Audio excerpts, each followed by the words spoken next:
Good afternoon. Today is January 16th, 2026. It is a Friday.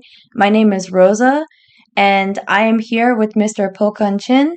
He is a Chinese expat, an author, Chinese-US relation expert, and today I will be asking him some questions regarding today's topic of US-Taiwan's trade agreement and China's reaction towards it in an interview style.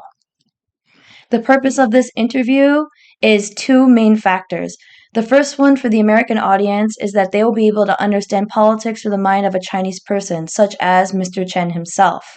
And the second point is for the Chinese audience to be able to understand and learn English through politics. Take it away. Yeah, thank you, Rosa. So what's your question today? So my question is regarding the US-Taiwan agreement, which is reached yesterday. Yeah, it reached January yesterday. 15, 2026. Yes, and there are some key factors such as tariff reductions, massive investments, regulatory reform, and strategic sectors. So I wanted to know, how do you think about all of the things that are happening in this trade agreement? Yeah, it's a historic, significant trade agreement between the US and Taiwan. Because after Trump take his second term, U.S. initiate a number of talk with other countries.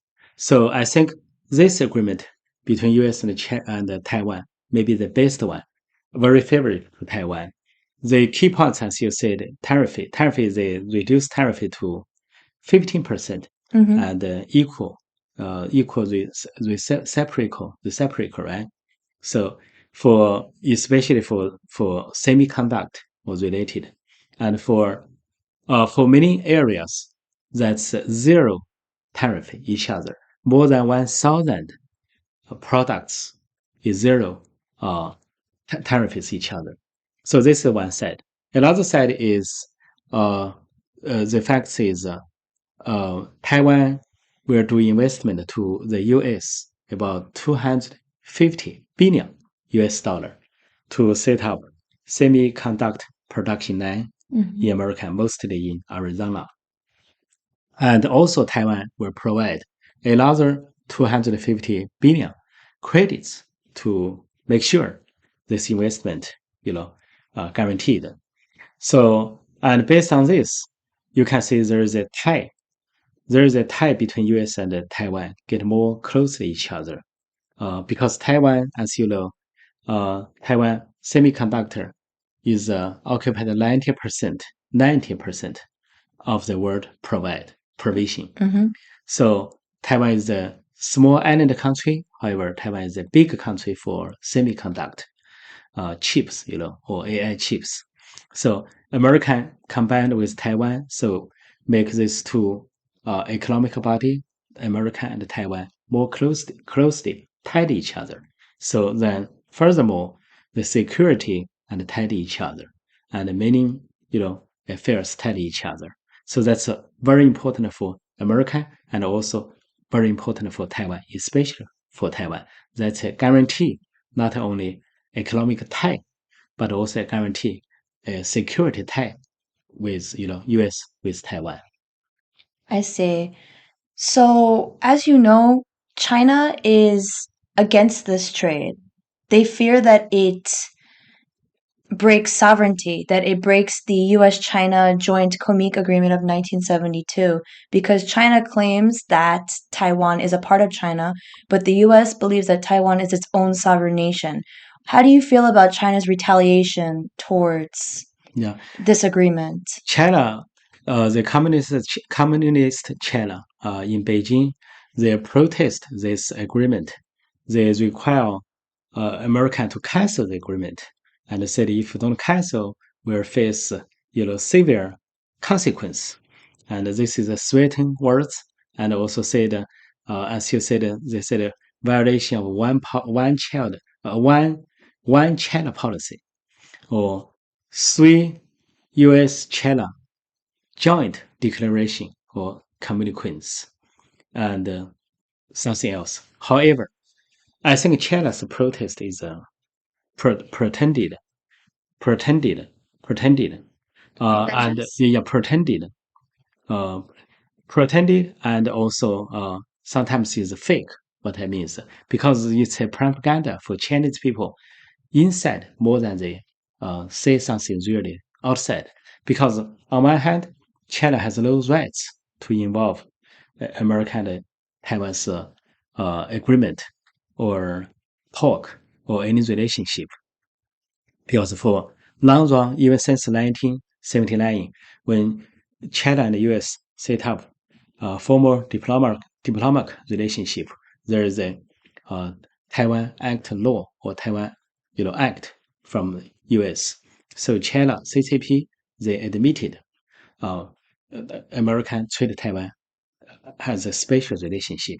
So for long run, America and Taiwan has many agreements, has many talk, has many kind of both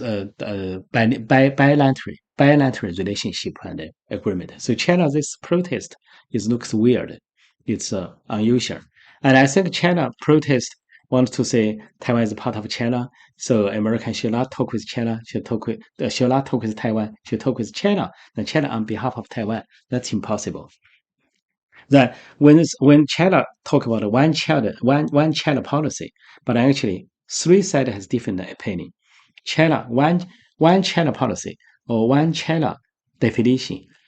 Beijing has its own definition, like a People's Republic of China, but Taiwan has its own definition, like before said Republic of China or just Taiwan. They think they are independent. For America, also have a different opinion for one China policy. America can say, yeah, one China, but I didn't say People's Republic of China or Republic of China that is moved to Taiwan or the future China, democracy China. I didn't say. Doesn't mean Beijing on behalf of the one China. So this is a China confusing, want to confuse the world.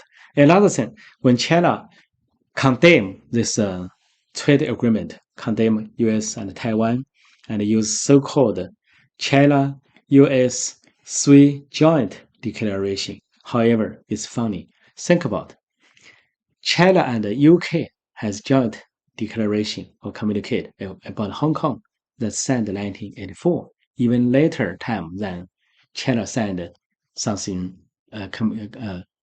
communicate with American. But China said when China changed Hong Kong, when China wanted to, essentially finish the one country, two system to Hong Kong. China said 50 years no change, but actually they changed everything. Now Hong Kong is under the control of CCP, just one country, one system. But China make an excuse.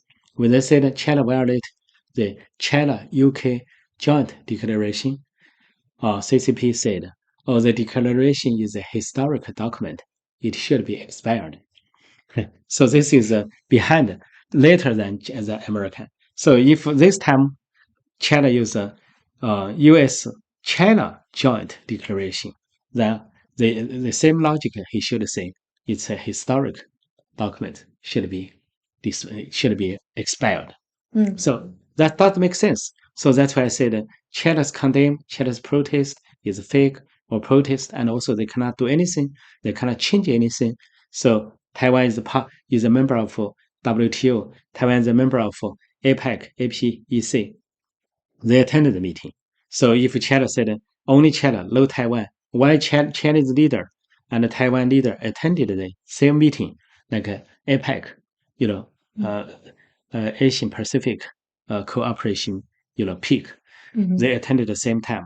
So I think China's protest is just a propaganda for Chinese people. It doesn't make any real sense for America or Taiwan. I think America will leave it alone, and Taiwan will, not say anything, kick back to China, said it's between Taiwan and the U.S., none of your business of Beijing.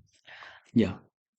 As far as I know, Taiwan accepting this trade agreement, which is very historic, they're going to be put on the same level as Japan and South Korea, which are our major trading allies. How do you feel about that? Yes. This time, America and Taiwan's trade agreement is almost the same as between America and Europe, EU, and the European Union, and US and Japan, US and South Korea. Same. That means that's why Beijing and CCP feel angry or pretend to feel angry because they think the US treat Taiwan as an independent country, same as they treat as Japan, South Korea, and the EU. So this is one thing. Another thing is even better. This time, American treat Taiwan not only lower the tariff, not only have a big investment in each other, and also there is a clause called 232 trade clause American. So Taiwan will be the first favorite treaty or favorite treated the favorite nation treated by American. That means American this time treat Taiwan as an independent country, and the Secretary of Commerce Department in his speech several times he called Taiwan a country, a nation. So all this put together, that's why Beijing and CCP feel upset. So what makes Taiwan so special? Taiwan so special is, as I said, Taiwan is a small island. However, Taiwan is very creative, very initiative. Taiwan's, semiconductor control the world. So 90% semiconductor are from Taiwan, and 90% chips are from Taiwan. TSM, Taiwan Semiconductor Production Company, that's very famous. Such as technology, correct? Yeah. It's a pioneer of technology. So even all the country behind Taiwan is the most advanced in this side. So for Trump administration, I think America need Taiwan's technology, semiconductor and chips, and also investment in America, so can make America great again. Then Taiwan has this how do I say, strength. Taiwan's strength. Its strength so that it may have an end goal of independence. This started technology. Yeah, technologically, yes, independent. However, Taiwan's technology is leading the world. Semiconductor chips leading the world. Every country needed. China is much behind, and American also, don't have this strength. So Taiwan has. So Taiwan has this strength as Taiwan's weapon to set up to the close tie with America. And also another thing make China feel bad is so between China and the US, the tariff law is 54% for all trades. American charge China 54% tariff. China charge American 34% tariff. But now Taiwan and US only 15%. Now many Taiwan businessmen invested in China, so they have to consider they should withdraw from China or continue, set up the production line there because they make products export to America or other country. It's 54% tariff. But if they move back to Taiwan, the tariff is either 15% or either zero. So that's also competition. So Taiwan business people can choose. So this also CCP worry and fear to lose them. So there are many things. So make this, I said this Taiwan-US trade agreement is historic and significant, and also make CCP, jump and angry. I see. Well, Mr. Chen, thank you so much for your informative insight. Thank you for sharing. And that concludes our first interview today. In the future, we would like to do more videos within this style so that we can reach both Chinese and American audiences. Have a great day. Please leave a like, comment, or subscribe, and we will see you tomorrow. Thank you very much.